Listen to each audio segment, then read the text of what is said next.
Bonjour à tous et bienvenue dans la PSL Room, le podcast qui met le poker live au cœur de la table. Je suis Anthony et dans ce podcast, je pars avec vous à la rencontre de personnalités du poker. On revient sur leurs anecdotes de parties mémorables, leur expérience et on vous dévoile tout ce qui fait vibrer l'univers du poker live. Mais PSL, ce n'est pas uniquement un podcast, c'est avant tout l'application mobile parfaite pour vous accompagner sur toutes vos parties en live, que ce soit en tournoi comme en cash game. Avec PokerStack Liberty, vous pourrez notamment calculer votre stack à la big blind près. Plus d'approximation, tout est optimisé. Partagez vos variations de stack sur vos réseaux sociaux, mais également avec vos amis et votre groupe de travail. Tout cela en un seul clic. Créez votre table en temps réel, indiquez le nombre de joueurs, prenez des notes sur vos adversaires et enregistrez-les. Suivez votre bankroll live avec tous les frais inhérents à la pratique de notre passion. L'application sera disponible très prochainement sur les stores, donc restez connectés. Et si vous aimez le poker autant que nous, abonnez-vous, laissez-nous des commentaires et une note 5 étoiles pour que la communauté PSL continue de grandir. À présent, il est temps de présenter notre nouvel invité. Bonne écoute. J'ai été coaché gratuitement par d'excellents joueurs à l'époque, des multimillionnaires du poker, littéralement. Donc je me suis dit, je crée Kill Tilt pour renvoyer l'ascenseur. Et j'ai toujours kiffé les contenus gratuits de qualité, je le kiffe toujours encore. Okay, ouais. Et je tenais à ce que tout reste gratuit. Donc ça m'embêtait un peu de faire un truc, donc je me suis dit, ok, si je fais un truc payant, déjà je veux que ce soit pas cher. Et on était dans les moins chers du marché, c'est encore le cas d'ailleurs. Et en plus, quand on a lancé la masterclass, on a fait une promo à moins 50%, ce qui fait que les gens ont reçu pour 249 € l'équivalent de paillasson.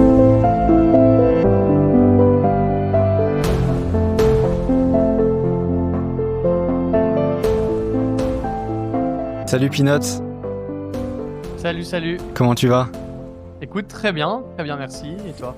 Très bien, je te remercie.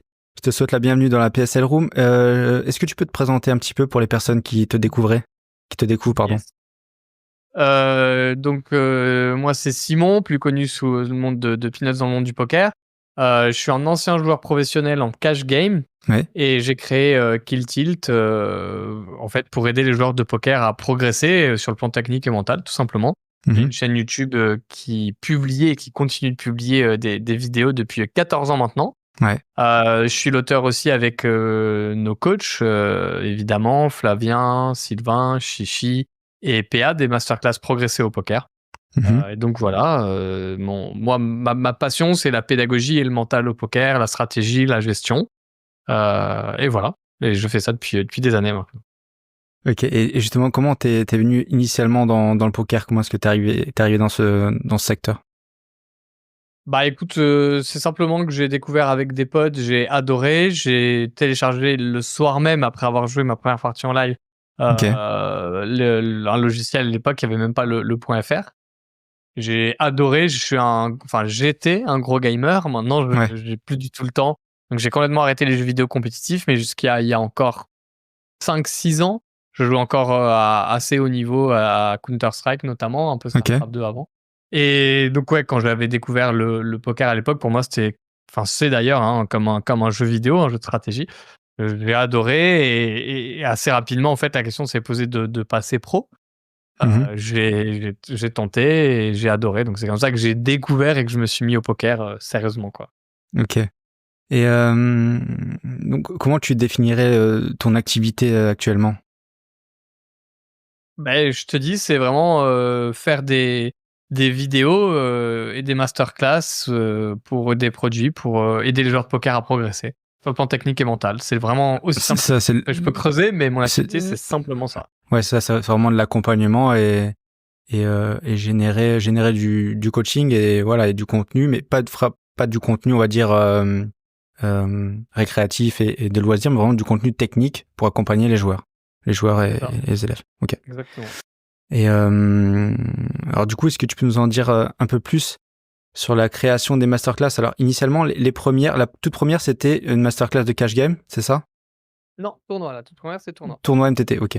Donc MTT, et ensuite s'en est suivi cash game, et la dernière, c'était le spin. Et comment c'est venu ça? Est-ce que c'est de la demande qu'il y avait, je sais pas, dans les commentaires de vos vidéos? Est-ce qu'à des moments vous avez mis plus de contenu, d'abord cash game et ensuite plus de contenu spin?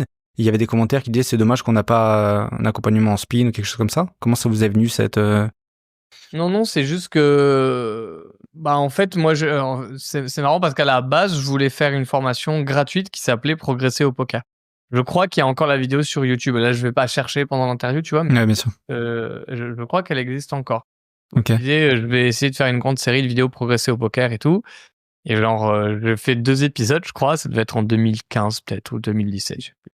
Enfin, je me suis rendu compte que c'était un taf titanesque, quoi, Ouais. que c'était monstrueux et que j'avais pas le temps et je pouvais pas faire ça gratuit et qu'en plus, enfin, si tu fais plein de petites vidéos gratuites sur YouTube, enfin, je sais pas comment dire, c'est complètement décousu, les gens, Dur à suivre, quoi. Ouais.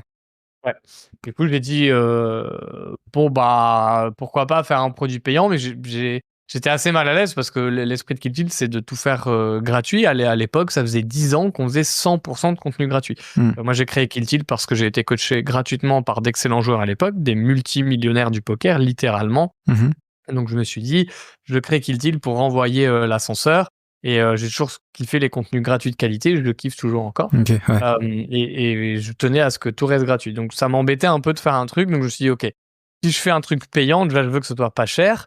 Et on était dans les moins chers du marché, c'est encore le cas d'ailleurs. Et en plus, quand on l'a lancé la masterclass, on a fait une promo à moins 50%, ce qui fait que les gens ont reçu pour 249 euros l'équivalent de, il y a 120 vidéos et genre 90 heures de contenu. Avec du mental et de la technique. Et du coup, au fur et à mesure que en fait, je me suis toujours dit, si un jour je fais un produit payant, je veux me mettre à la place de moi quand je l'aurais acheté à l'époque où j'étais étudiant et que j'avais pas trop d'argent. Qu'est-ce que j'aurais pu acheter en me disant, ok, c'est incritiquable pour ce prix-là et la qualité, c'est top. Donc, je l'ai vraiment fait dans cet esprit. Et du coup, c'est comme ça que c'est venu. En fait, j'avais aussi envie d'avoir un produit fini. Parce que faire des vidéos un peu décousues, c'est sympa, mais il y avait effectivement une demande de gens qui disaient, ok, mais par où je commence? Puis tu vois, il n'y avait jamais vraiment de vidéos très approfondies sur les ranges non plus. Donc là, là, ça va plus loin. Je passais des heures et des heures à faire des vidéos très poussées sur les ranges, la théorie, la technique, des reviews. Donc voilà, c'est comme ça que c'est venu. Ouais, et puis c'est tout en un seul bloc. C'est vraiment, voilà, comme tu dis, plein de petites vidéos. Parfois, on peut s'éparpiller aussi ou pas comprendre le sens vraiment du travail qu'on va amener. Et alors là, il me semble que c'est la deuxième fois d'affilée. Il y a un challenge, le challenge MTT, qui est un peu différent. J'ai envie de dire, c'est un peu différent de mon impression. Les masterclass, c'est en dur. Elles sont là, elles sont présentes. C'est les offres qui sont en dur. Et ce qui évolue un petit peu, c'est le challenge MTT, qui, du fait que ce soit un challenge, qui redémarre. Là, c'est la deuxième année consécutive, c'est ça? Troisième année. Voilà. Et ma question par rapport à ça, c'est comment on fait pour trouver de nouvelles idées justement à proposer aux joueurs dans le cadre de ce challenge? Qu'est-ce qui peut changer? Qu'est-ce qu'on peut retrouver de différent d'une année à l'autre?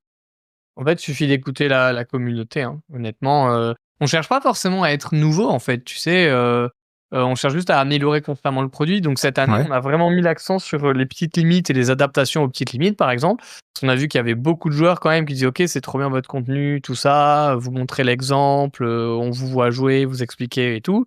Mais moi, sur mes tables, c'est pas forcément l'expérience que j'ai. Donc j'aimerais qu'on plus de contenu pour m'adapter aux petites limites, aux joueurs de ces limites, que ce soit les règles, les récréatifs. Donc, par exemple, cette année, on a mis plus l'accent sur ça, on a fait plus de quiz, plus d'accompagnement, on a essayé de mettre le focus sur les mains que nous envoyaient les membres, et pas... Donc pour ça, on n'a pas trop expliqué, mais le challenge Kill Tilt, en gros, c'est un accompagnement sur un an avec 2 vidéos par semaine. La grosse différence avec la masterclass, c'est qu'on vous prend par la main, on se focus sur votre jeu, et surtout les coachs sont disponibles. Et des réponses aux questions à tout, pour répondre aux mains des membres. Voilà. Donc c'est ça la grosse différence. Et donc on se voit pas forcément comme un truc qui doit être ultra à 100% nouveau chaque année. Chaque année, il y a des différences, des variations en fonction des retours qu'on a.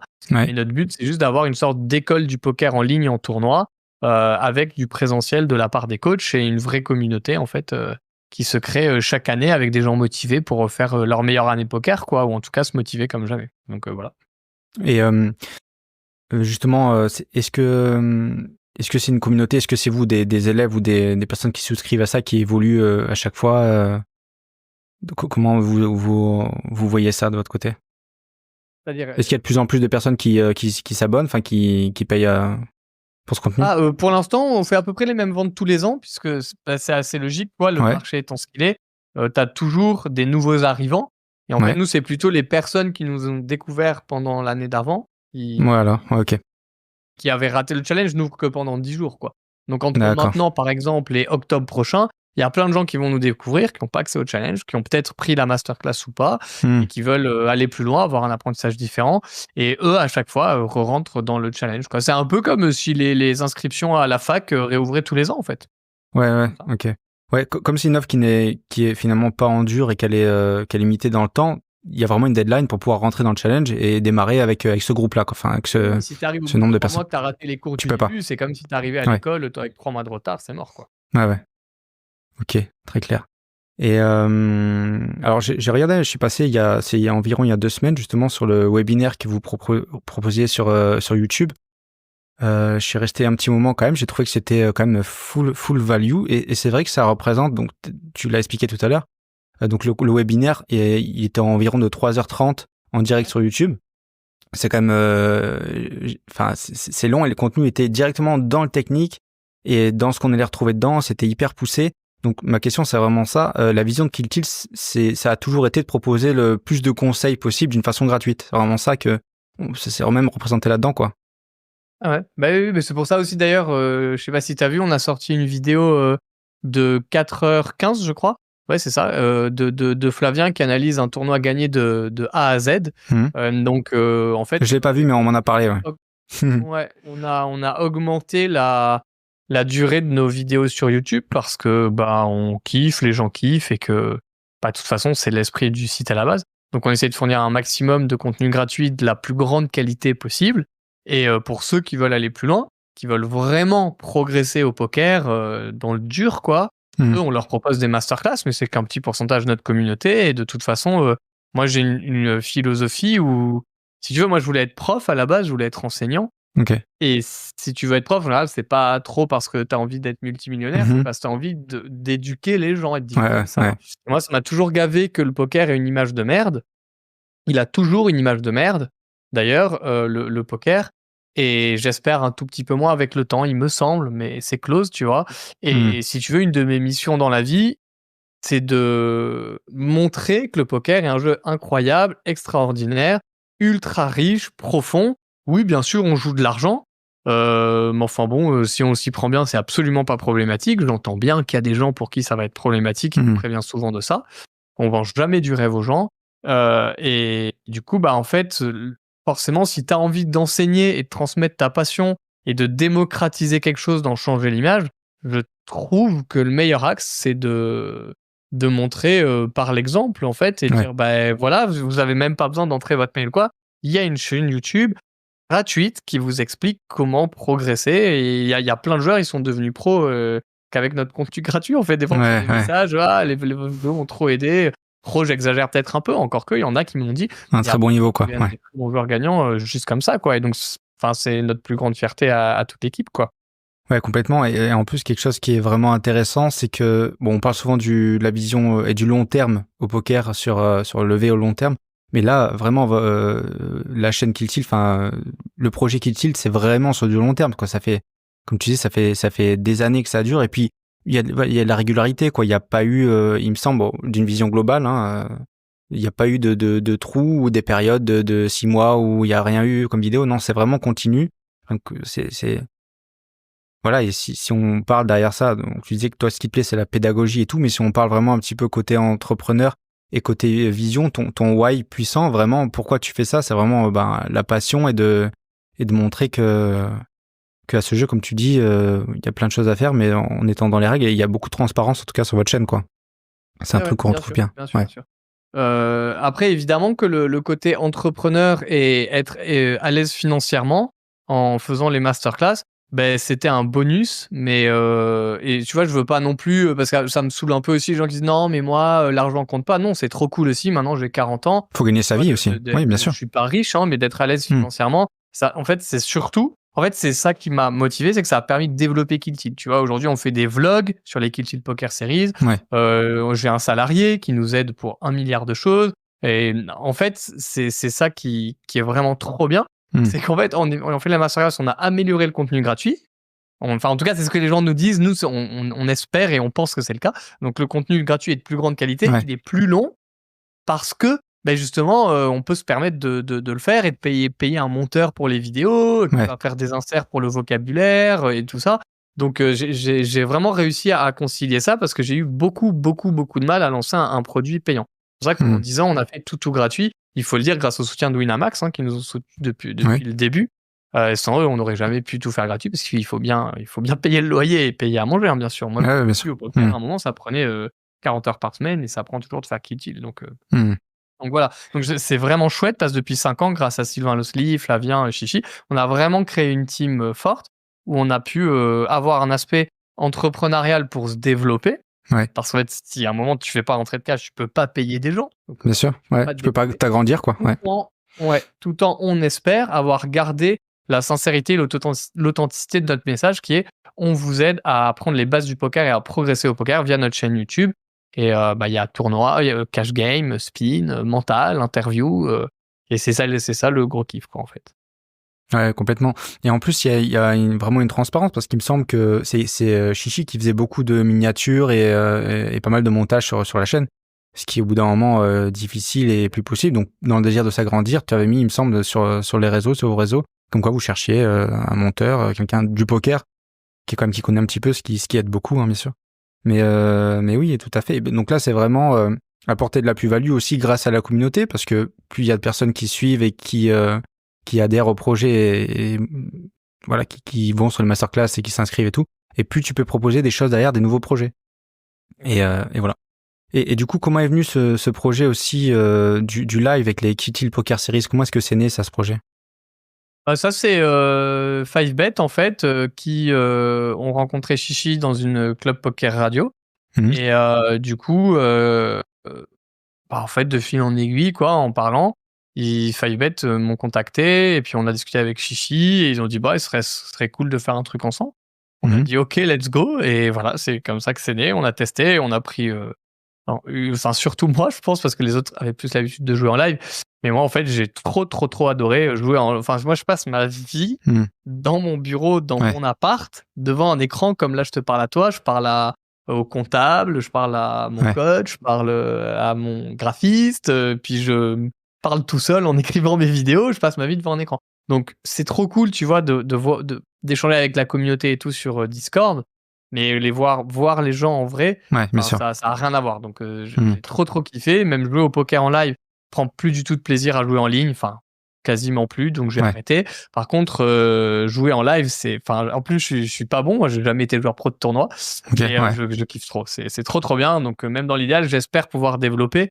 Maintenant, on perd de l'argent sur chaque événement live. Ça coûte très cher le live. Donc, on fait ça passer un kiff et que ça nous fait un peu de contact avec la communauté et tout.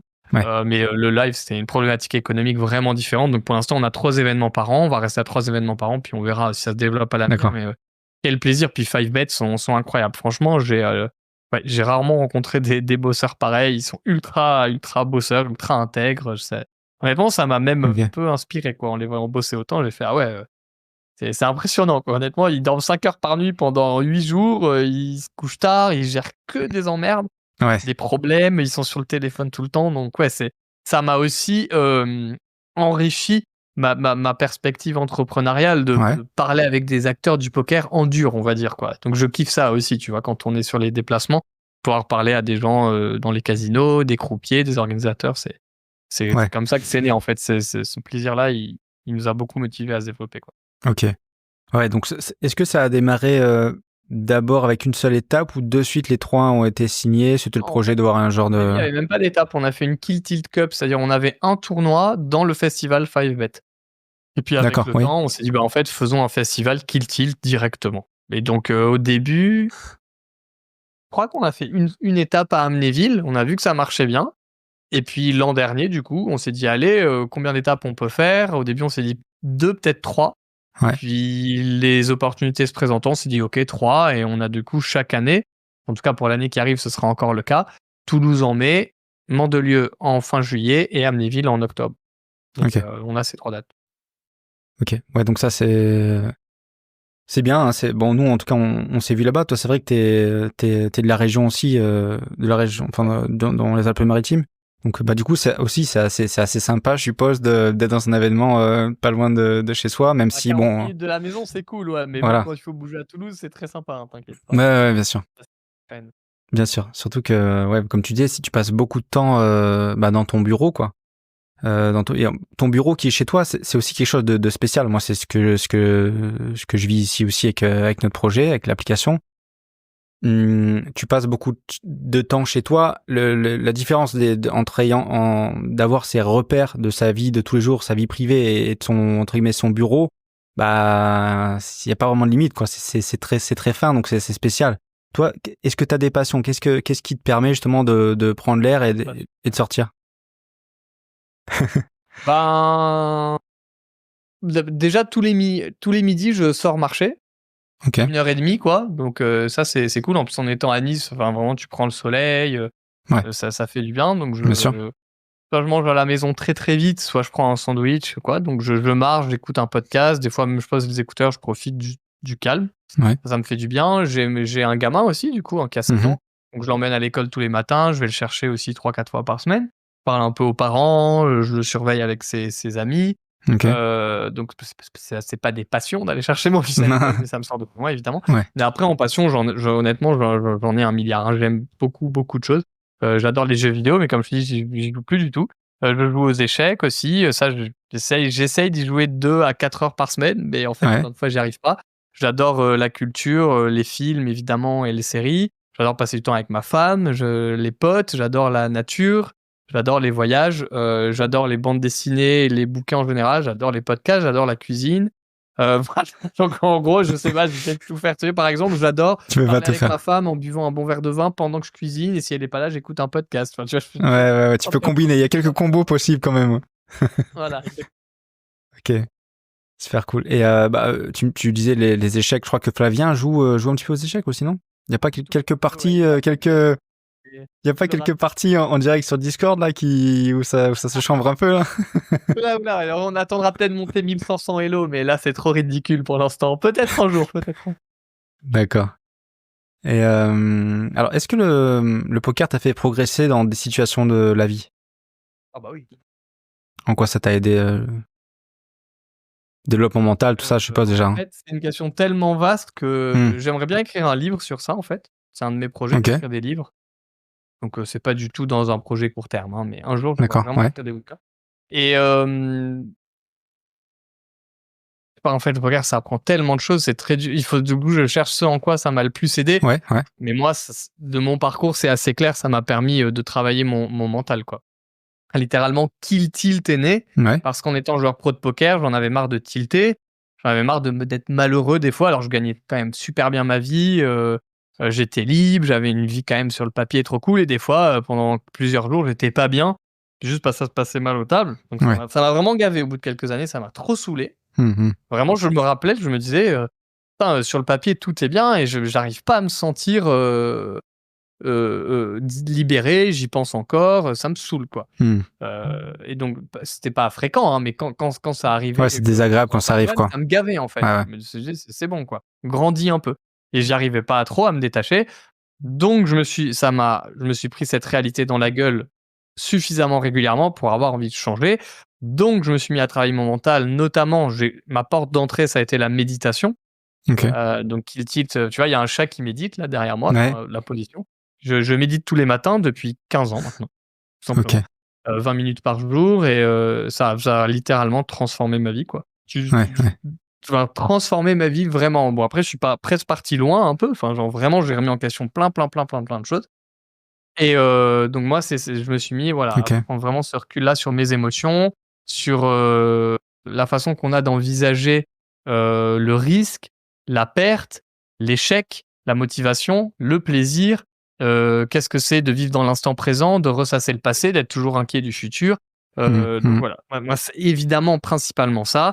En apprenant à réguler mes émotions et à travailler mon mental et la méditation, j'ai créé Kill Tilt. Ça veut bien Ouais, dire bien ce que ça sûr. veut dire. Ouais, À ouais. tuer le tilt, à gérer son tilt en partie. Et je me suis dit, OK, moi maintenant, ce que j'ai envie de faire, c'est ça. Et le poker a littéralement, moi, changé ma vie au sens propre. Et donc ça, c'est une petite partie. Évidemment que le poker m'a appris à gérer le risque, m'a appris aussi à pas me voiler la face, parce que ce qui est génial au poker, et en même temps problématique, c'est que parfois, tu te sens comme un dieu quand tu run good, alors qu'en fait, tu joues pas top. Des fois, tu te sens comme une merde juste parce que tu run bad. Et je trouve que les compétences qui te permettent de savoir faire le tri entre ce qui est de ta faute et ce qui n'est pas de ta faute, ce sur quoi tu as le contrôle et ce sur quoi tu n'as pas le contrôle, c'est une grande leçon de vie. Parce que dans la vie, il nous arrive plein d'emmerdes tout le temps. Qu'on contrôle pas. C'est la vie de tout le monde. Et des fois, c'est pas notre faute. Genre pas du tout. Des fois, tout va bien, on a tout bien fait, puis on a un cancer. Alors je le souhaite à personne, je me le souhaite pas à moi, mais peut-être ça m'arrivera malheureusement. Et ben ça, c'est pas ma faute si j'ai tout bien fait. Des fois, il y a des accidents tragiques. Bon voilà. Et parfois, c'est notre faute. Et parfois, c'est un peu des deux. Et je trouve cette subtilité et cette nuance ultra importante pour continuer de grandir et d'être heureux et d'accomplir ses passions et ses projets professionnels, en fait. Voilà. Moi, c'est littéralement que le poker a changé dans ma vie et ça m'a beaucoup aidé, même pour être papa, gérer des fois les crises de ton gamin, ou ses pleurs, ou ses inquiétudes, et apprendre à prendre beaucoup de recul aussi. Le poker, ça me fait prendre de... Si tu prends pas de recul au poker, tu pètes un câble, tu burn out. Ouais, c'est intéressant. Je pense que de mon côté, c'est un petit peu pareil. Si je devrais le résumer, c'est vraiment le côté de ne pas être résultat orienté. Du coup, c'est de faire ce qu'on peut à chaque fois et se détacher du résultat et surtout de ce qu'on contrôle pas. Malheureusement, qu'est-ce qu'on peut faire alors qu'on contrôle pas la situation, et d'essayer avec les options qu'on a de faire du mieux possible, ou carrément de lâcher prise et de se concentrer sur autre chose. Ce serait plutôt ça. Mais il y a aussi une chose que j'avais entendu dans des podcasts. Moi, j'écoute aussi, je consomme beaucoup de podcasts, notamment sur l'entrepreneuriat et des choses comme ça qui m'intéressent beaucoup. Et je suis tombé sur un podcast une fois où il y a un gérant, un entrepreneur qui parlait du fait des choix. Effectivement, tu prends ta décision si tu dois investir des venture capital qui devaient investir pour un projet. Ils avaient pris des décisions. Par exemple, je crois que c'était l'exemple avec Uber au tout début, où tout le monde disait non mais ça marchera jamais, les gars, ça marchera jamais. Ils ont pas mis une pièce. Et les gens qui sont allés, ils sont allés parce qu'ils croyaient au projet dur comme fer. Et finalement, bien sûr, quelques années après, quand ça a pété, c'est trop tard. Mais ça veut pas dire que ceux qui ne sont pas allés n'ont pas pris non plus la bonne décision de ne pas y aller par rapport aux infos qu'ils avaient à ce moment-là. C'est ça le truc. Et c'est ça qui est dur, parce qu'après tu peux peut-être t'en vouloir, mais au final, c'est tes choix d'entrepreneur aussi et d'investisseur. Du coup, ça c'est plus du cas d'investir. Tu peux pas savoir ce que ça va donner. Ce serait évidemment trop facile dans plein de contextes. Donc tu prends les informations que tu as à ce moment-là et... C'est une erreur. Tu peux dire par rapport aux infos que j'avais actuellement, je l'ai pas vu venir et je peux pas trop m'en vouloir. Par contre, normalement, si tu as raté Uber, c'est que tu as fait une erreur, parce que sans être résultat orienté, il y avait quand même quelque chose que tu n'as pas vu. Parce que maintenant, il y a Uber et tout le monde copie Uber, donc il y avait quand même un besoin. Il y avait un besoin en tout cas. Et c'est pareil pour les cryptos. Effectivement, maintenant, c'est facile de dire c'était évident, Bitcoin, machin. Maintenant, il y a plein de gens qui ont raté l'opportunité à l'époque. Ils peuvent se dire... En fait, pour moi, tu vois, c'est ça qui est important, c'est d'être nuancé. C'est pas tout noir, tout blanc. Faut pas se dire « Ah bah ouais, mais avec les infos de l'époque, j'ai pas à m'en vouloir, j'ai bien fait. » Faut pas non plus se dire « Ah bah moi, j'ai investi, j'y ai cru, j'ai trop raison. » T'as aussi eu de la chance. T'as eu de la réussite. Ouais. Le problème, c'est que c'est ce que Tommy Angelo appelle dans ses bouquins de mental au poker la gray area. Et c'est pas tout noir, tout blanc, c'est une zone grise. Et c'est de savoir à quel point t'as merdé ou pas. Et forcément, si t'as raté Bitcoin, si t'as raté Uber, si t'as raté OpenAI, Nvidia, ou la prochaine startup, ou même la femme de ta vie, ou je sais pas quoi, il faut pas être résultat oriented. Mais en même temps, t'as quand même fait une erreur, a priori. Ouais, faut se poser. Qu'on t'a présenté un projet, et toi, t'as décidé de dire non, j'y crois pas du tout. C'est quand même, t'as employé, enfin, là, je reprends ton exemple, t'as dit, j'y crois pas du tout. Et les autres, ils y croyaient dur comme fer. Je pense que les deux extrêmes sont stupides. Y croire dur comme fer, c'est sûr que ça va marcher, c'est stupide. Ça, c'est du côté des porteurs de projet, du coup, qui pitch. Et de l'autre côté. Ah non, ça marchera pas du tout, je suis sûr que c'est de la merde, c'est stupide. Ce que tu peux dire, c'est ok, j'ai analysé de mon mieux, avec mes compétences actuelles, moi, j'y crois pas. Ce que j'ai investi par rapport à ce que je pense que ça peut me rapporter, le risque c'est, je colle pas. Je pense que c'est léger EV-, c'est pas un risque que je veux prendre. Mais a priori, c'est que t'as mal value le truc, puisque Uber, vu ce qu'il vaut, ça valait le coup. Donc c'est que t'as quand même fait une erreur. Je pensais pas que ça pouvait être value autant. Donc il y a forcément une... Je te rejoins, mais... Faut pas trop se faire, faut trouver le bon équilibre. Ouais, je te rejoins. Après, au moment où le board de Uber a dû pitcher justement ça aux investisseurs, c'est toujours pareil quand tu es dans une innovation. C'est dur de savoir à quel point les gens vont adhérer parce que l'innovation, elle est toujours pareille. Elle est rejetée au début, discutée par la suite avant d'être adoptée et que ça devienne une évidence. Donc, c'est toujours ces différentes étapes. Et à ce moment-là, ouais, effectivement, je pense qu'il y a des gens qui ont fait des erreurs, d'autres qui étaient un peu mitigés et qui y sont pas allés, d'autres qui étaient mitigés et qui y sont allés et ils ont eu raison. Mais c'est très fin tout ça, quoi, quand même. Ah oui, c'est ça, c'est Et très, c'est très fin, intéressant. c'est très nuancé. Hmm. Et ça demande plein de compétences et aussi, c'est juste qu'on n'a pas enfin le secteur de la tech ou de telle ou telle ou de telle industrie, tu peux pas tout connaître. Donc, de toute façon, tu fais forcément même Adrian Mateusias, il fait plein d'erreurs. Ouais. Il en fait beaucoup moins que les autres, il fait plein d'erreurs. Donc, la question, c'est pas de passer sa vie à se flageller. OK, même le meilleur investisseur au monde, il va forcément rater des projets, même si on les lui Ouais, bien sûr. présente, je veux dire. Il les rate parce qu'il n'entend pas parler, c'est autre chose. Mhm. On lui montre 1000 projets, il y en a qui va refuser, qui peuvent cartonner et bon. Ouais, bien sûr. Puis il y a des projets qui correspondent un peu plus aussi à ce que t'as envie de faire et il va foncer peut-être plutôt sur cela parce Je qu'il a comprends une. rien parce qu'à mon avis, les investisseurs, ils ont envie de rien faire du tout à part faire du cash. Il y a des fois une excuse qu'ils disent, à mon avis, après coup pour se rassurer. Je peux me tromper, mais quand Ouais, même, j'ai ça l'impression. peut arriver. Bah, en tout cas, ce qui est sûr, c'est que quand tu mises sur un porteur de projet qui a lui la passion du projet, vraiment, c'est un secteur qui le passionne. Généralement, si tu peux investir, là, si tu peux investir pour un projet comme ça, t'es un peu plus serein que voilà. Donc, Non, ce qui est vrai, c'est aussi qu'il y a des gens, parfois, ils adorent un secteur et ils disent j'y vais parce que j'adore et du coup, même si j'ai plus de chances de perdre, je le prendrai moins mal. C'est moins grave. Ça, c'est vrai. Et pour revenir un petit peu sur le poker, pour l'exemple de Adrian Mateos, d'une vision que j'ai, le terme se flageller, je pense qu'il y a encore beaucoup de joueurs qui se disent je joue au poker, je fais un tournoi, je veux faire 0 erreur, quoi. C'est mon but de faire 0 erreur. Mais par la force des choses, c'est très difficile, et c'est pas forcément ce qu'on recherche parce que des erreurs, on en fera. Et puis des fois, on veut dévier volontairement. Donc au final, par la force des choses, on fait des erreurs théoriques. Donc ouais, c'est un juste milieu là aussi à trouver, quoi. Ouais. Après, bien sûr que Adrian Mateos et les meilleurs joueurs du monde, ils travaillent énormément. Il y a plusieurs facteurs qui font qu'ils performent. Le mental et aussi maintenant, il y a beaucoup de regarder comment on dit, mince. Regarder les tels des gens, la science pour regarder les tels des gens. J'ai perdu le terme. Quand ils ont des rides, quoi. Ouais. Ah, le terme technique. Ouais, j'ai perdu le nom de la profession. Oui, je sais plus comment ça s'appelle, effectivement. Moi, je l'appelle ça les tels, les rides. J'ai perdu, ouais, c'est ça, la science de. Et du coup, il pousse encore plus loin la performance par ça, parce que l'edge technique devient très très fin au final, et il faut bien performer à un endroit. Donc hyper intéressant. Sur les high rollers qui jouent, ouais. Après, l'edge, ouais. Disons que Mateusz Diaz, il va quand même jouer plein de tournois, genre des main events EPT, des WSEP et tout, où là, l'edge est pas si, il crush complètement ses fields. Et donc, c'est aussi ça qui lui permet d'être incroyable, je pense, c'est qu'il est capable de jouer un poker qui est peut-être le meilleur actuellement sur ces fields-là. Ouais. Et donc, par rapport à d'autres joueurs pro, l'edge est pas si, c'est-à-dire que lui, peut-être sur un $5000 WSOP, il va avoir, je dis n'importe quoi, hein. Imaginons, il a 150% de ROI en tant que joueur pro, alors que d'autres joueurs pro ont juste 110. Et en fait, c'est monstrueux. C'est énorme. Ouais. Parce qu'il a plus de technique, parce qu'il a plus d'endurance et de discipline, parce qu'il a plus de focus, etc. etc. Et c'est.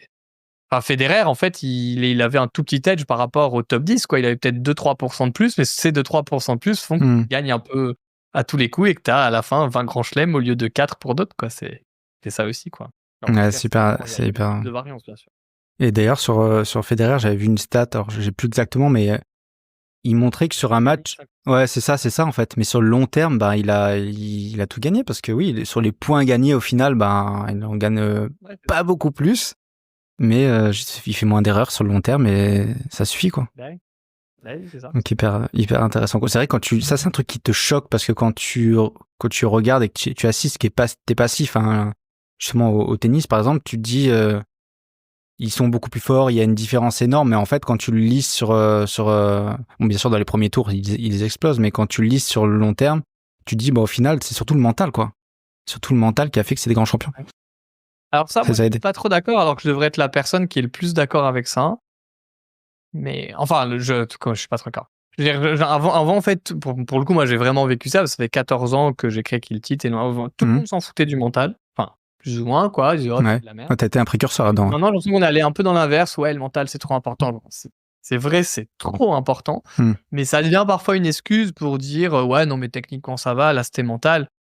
En fait, le problème, c'est que quand tu as une technique de ultra haut niveau, tu as plus trop de problèmes mentaux, justement.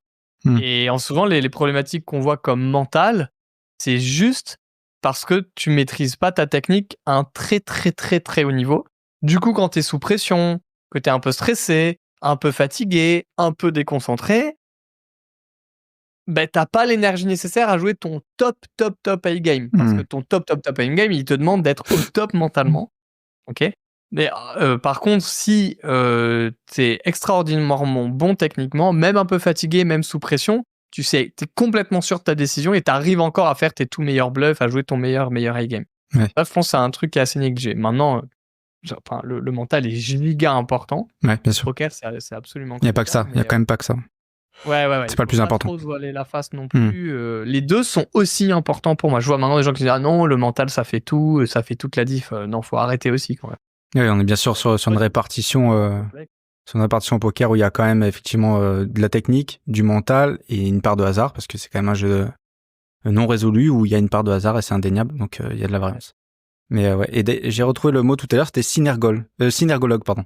Donc synergologue, donc c'est voilà, c'est analyser justement les tels des gens et en exploiter ce que ça peut montrer sur telle et telle situation. Donc les meilleurs joueurs maintenant se tournent là-dessus. Et alors j'ai une dernière question, Simon. Qu'est-ce qu'on peut te souhaiter qu'est-ce qu'on peut souhaiter au Simon dans 5 ans?